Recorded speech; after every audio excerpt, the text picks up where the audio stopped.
3, 2, 1, ignition, and liftoff of Starlink 435. Go Falcon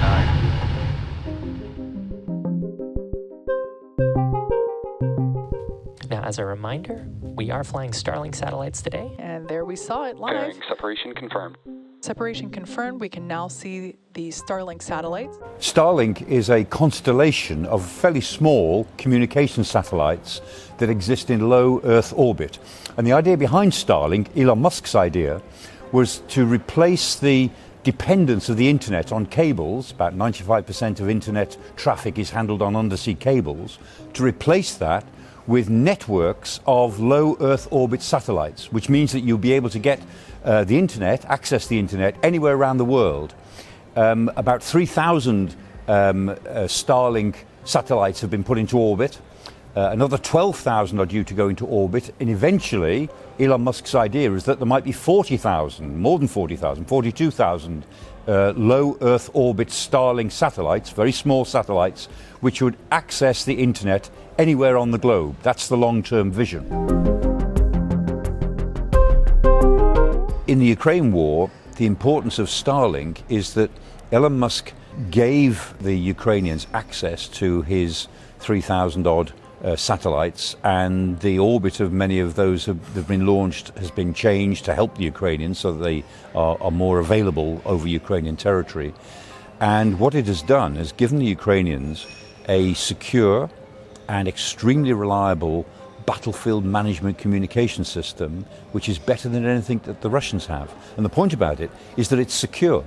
And so this constellation of 3,000 satellites, soon to be maybe 12,000, gives the Ukrainians an easy way of communicating from one part of the battlefield to any other part of the battlefield, more or less instantly. The Russians have tried to penetrate it, and every time they make a breakthrough, SpaceX is able to change the coordinates, change the architecture of its system, so the Russians have never been able to actually break into it.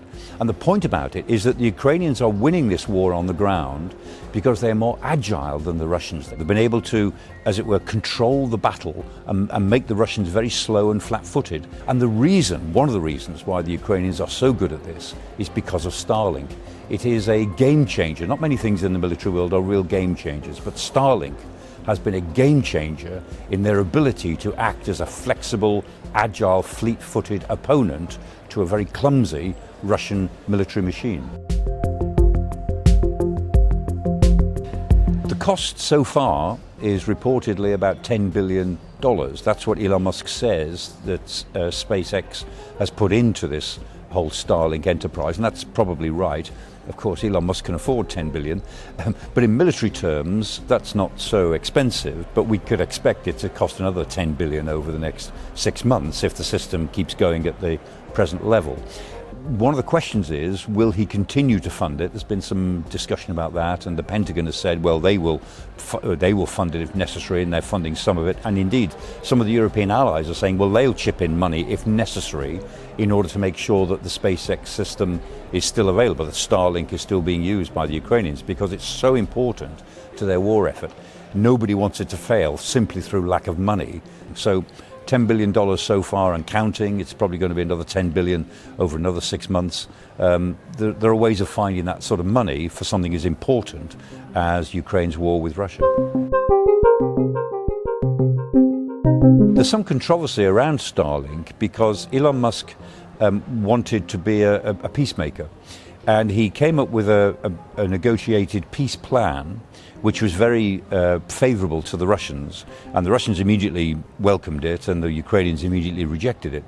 And the suspicion was, and the implication of some of the things he was saying, was that he would use Starlink's existence, the access that the Ukrainians had to Starlink, as a bargaining chip to pressurise Kiev into accepting his peace plan. Some of the Starlink downlinks went dead a while ago. It really worried the Ukrainians. There was a bit of a crisis of communications a couple of weeks ago because of that. But a lot of people put pressure on Musk. The Pentagon certainly did, and the American administration did, and the Russians did as well. But he seems to have backed off and everything has now gone back pretty well as you were. But he's also trying to become a world statesman in Taiwan-China relations. He has a plan for that as well, which the Chinese are quite keen on and the Taiwanese not so keen. So, like most millionaires, Elon Musk tends to be rather eccentric, and he makes forays into the world of international politics. And Starlink, because it's so useful, is something of a bargaining chip for him in relation to Ukraine-Russian issues. It's true to say that there are other commercial providers, but I think this war marks a new first for civil technology. SpaceX is the first company to make a significant difference to the way a battlefield is conducted. Private companies have always contributed to warfare in one way or another. The defense companies often send their own technicians out to look after tanks and armored vehicles and so on that are being used by their nation. But this is of a different order. This is a modern communications, satellite, internet company that is having a major effect in warfare, and given the maturity now of the revolution in satellite technology. The fact is that you can have cheap, small satellites in low Earth orbit, thousands of them.